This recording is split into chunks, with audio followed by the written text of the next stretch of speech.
What if I told you that an ancient biblical practice, one specifically mentioned by Jesus himself, could break the power of lust in your life in just 3 days? In Matthew 17:21, Jesus revealed something profound about certain spiritual battles. He said, "This kind does not go out except by prayer and fasting."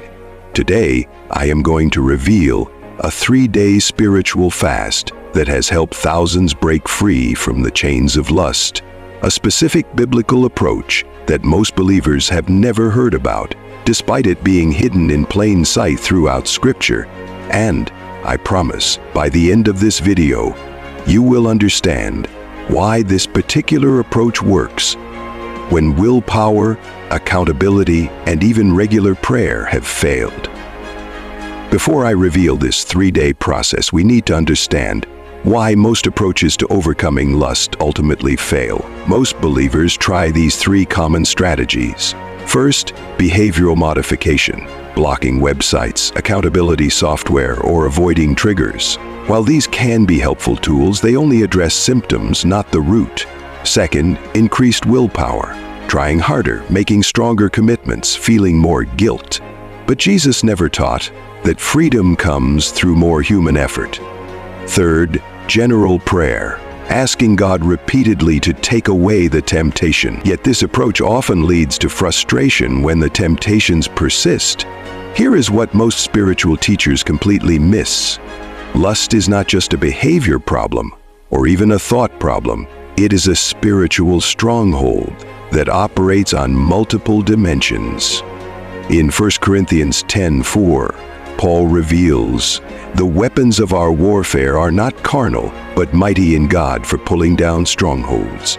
The Greek word for stronghold here is okoroma, a military fortress specifically designed to withstand normal attacks. This is why typical approaches do not work. They are like firing regular arrows at a fortified castle.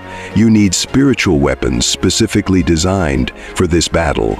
And that's exactly what Jesus revealed when he said certain spiritual battles require the combined power of prayer and fasting.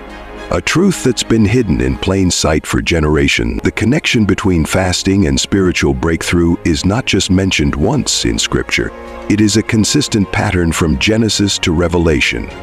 Moses fasted for 40 days before receiving the 10 Commandments.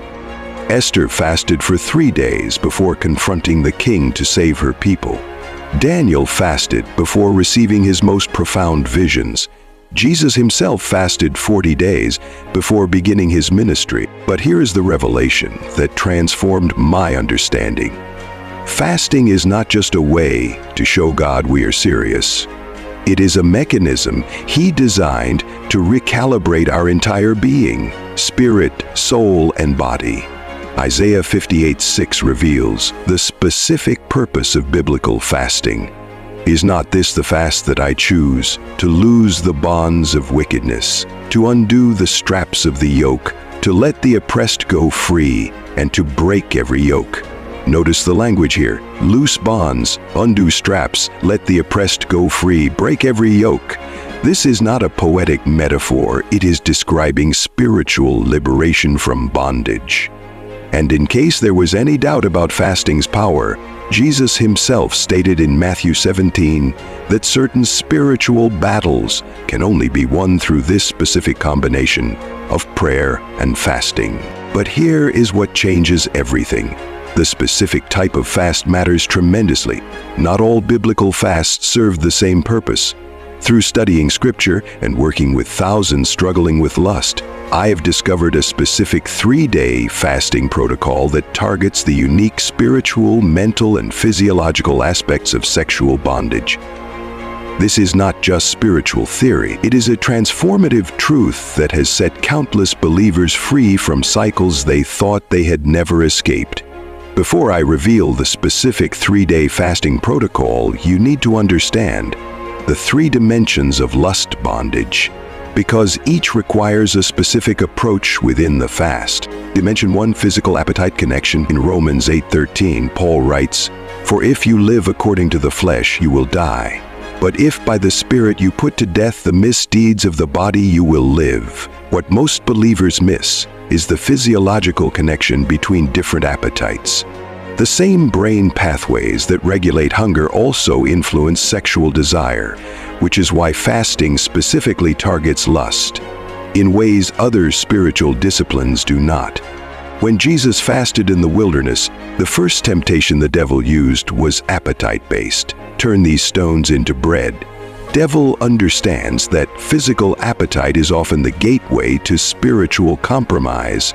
By temporarily denying yourself physical food, you are actually strengthening the neurological pathways that help control all appetites, including sexual ones. Dimension 2. Soul ties and attachments. 1 Corinthians 6:16 reveals something profound about sexual connection.